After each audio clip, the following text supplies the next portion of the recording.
Ku butaka bwa Repubulika ya Demokarasi ya Kongo, imirwano yongeye kubura muri teritwari ya Rubero aharamukiye imirwano ikaze hagati ya M23 na FARDC. Ni imirwano ikomeje gutuma benshi bibaza Tshisekedi icyo ari bukore nyuma y'uko M23 yigaruriye ibi bice byose hakubiyemo n'Akanyabayonga na Kirumba n'utundi duce twose. M23 ikomeje kwigarurira mu mirwano ikomeye kandi ikaze ikomeje guhanganamo n'igisirikare cya FARDC n'abambari bacyo.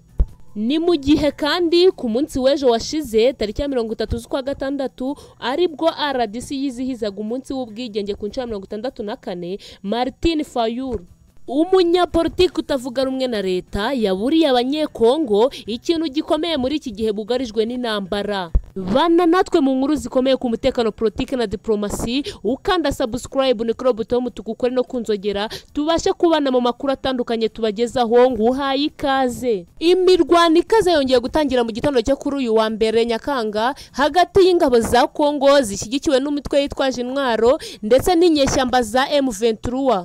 Iyi mirwano ibaye nyuma y'uko M23 iherutse gufata isantre ya Kanyabayonga nyuma y'ukwezi mu nkengero zaho habera imirwano yari ihanganishije n'ingabo za Repubulika ya Demokarasi ya Kongo n'ihuriro ry'imitwe ya Wazalendo.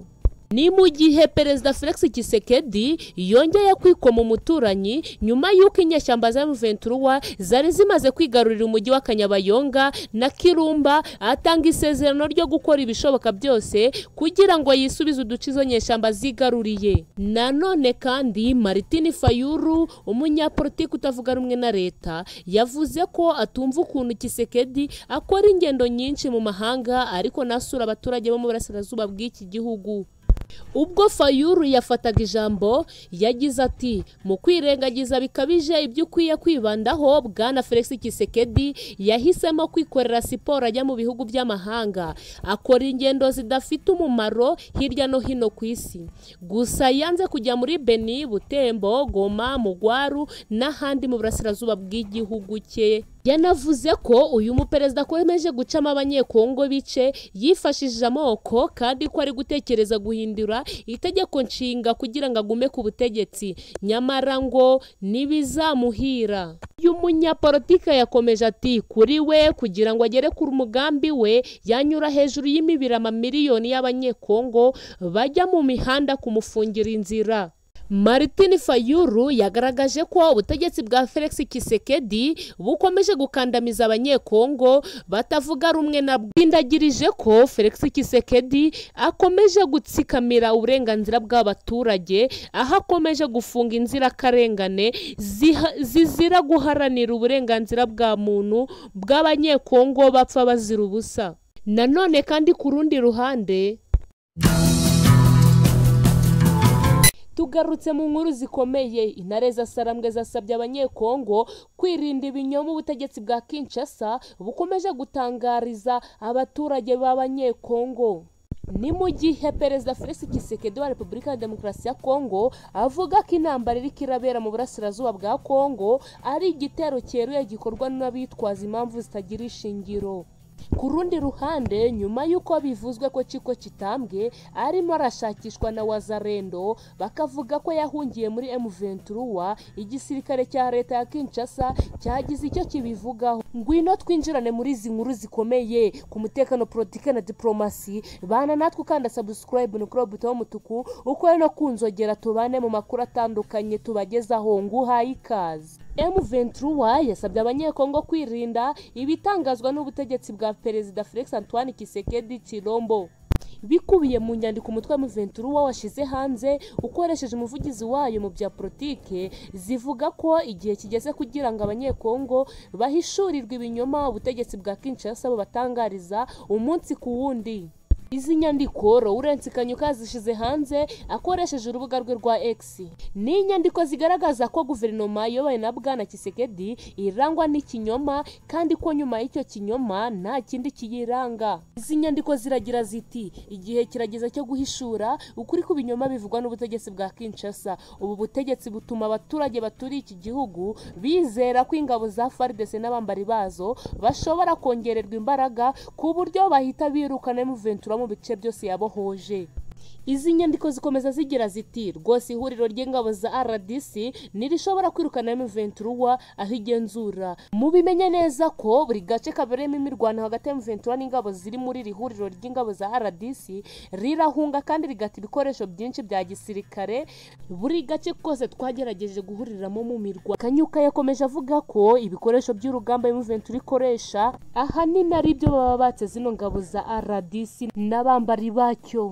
Ni mu gihe Perezida Tshisekedi yashinjije abo yita abanzi b'igihugu cye bavuye hanze bagatera igihugu cye bitwaje impamvu zitagira ishingiro, ngo bitwaje ihohoterwa rikorerwa abanyakongo bavuga ururimi rw'ikinyarwanda ngo baba mu gihugu cya Kongo.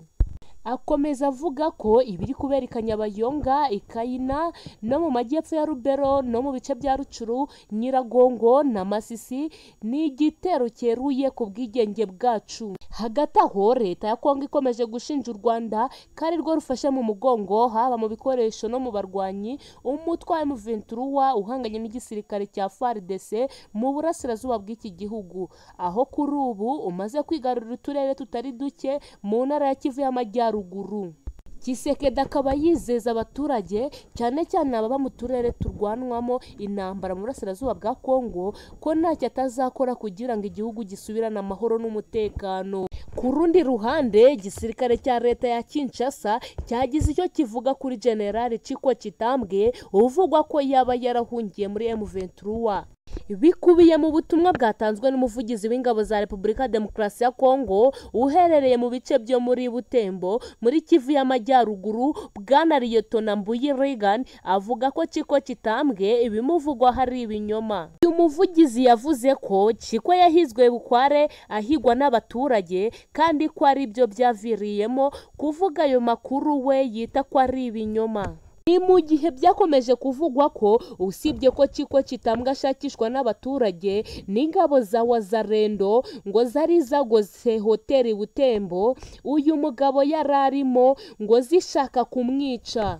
Uyu muvugizi akaba yavuze ko izi nkuru zahimbwe ubwo abaturage bo muri ibyo bice bavuga ko iyi nkuru yakwirakwiye ku wa gatandatu nyuma y'uko hagaragajwe amashusho yavaga i Butembo aho byasobanurwaga n'abaturage ko barimo guhiga General Chikwa Chitambwe muri hoteli bakekaga ko acumbitsemo ngo kugira ngo bamusabe ibisobanuro nyuma y'ifatwa rya Kanyabayonga. Makuru akaba avuga ko hoteli Chikwa Chitambwe yararimo ari hoteli yitwa Believe iherereye neza mu mujyi wa Butembo. Ku rundi ruhande kandi amashi menshi ku intare za Sarambwe ni ku gicamunsi cyo ku itariki 30 Kamena 2024 inyeshyamba za M23 zinjiye mu mujyi wa Kirumba ari nawo utuwe cyane muri teritwari ya Rubero, aho binjiye abaturage babakomera amashyi bashungereye ku muhanda ari benshi. Ni mu gihe Perezida w'u Rwanda akomeje gukora mu jisho mugenzi we Felix Antoine Tshisekedi wakomeje kwigamba afatanyije na leta yiwe ko bashaka kuzatera u Rwanda. Perezida Paul Kagame yakomeje kwizeza abaturage umutekano uhagije mu gihugu cye, anabashimira ko bafatanya nawe kuwicungira umutekano, abizeza ko nta ntambara iteze kuba ku butaka bw'u Rwanda, ko ahubwo abantu bavuga ko bashaka kuzatera u Rwanda Perezida ubwo azabisangira mu gihugu cyabo ku butaka bwabo akaba ariho intambara irwanira. Ibi bije nyuma y'ifatwa ry'agace ka Kanyabayonga kari kamaze iminsi kaberamo imirwano hagati ya M23 na FARDC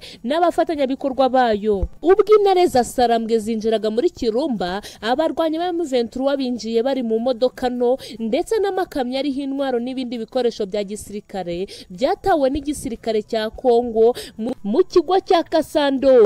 Akaba ari amashusho akomeje gucicikana ku mbuga nkoranyambaga agaragaza abaturage b'abanyekongo bishimiye intare za Sarambwe, bikaba ari bikomeje gukomeretsa Felix Antoine Tshisekedi n'abambari be bamuri inyuma.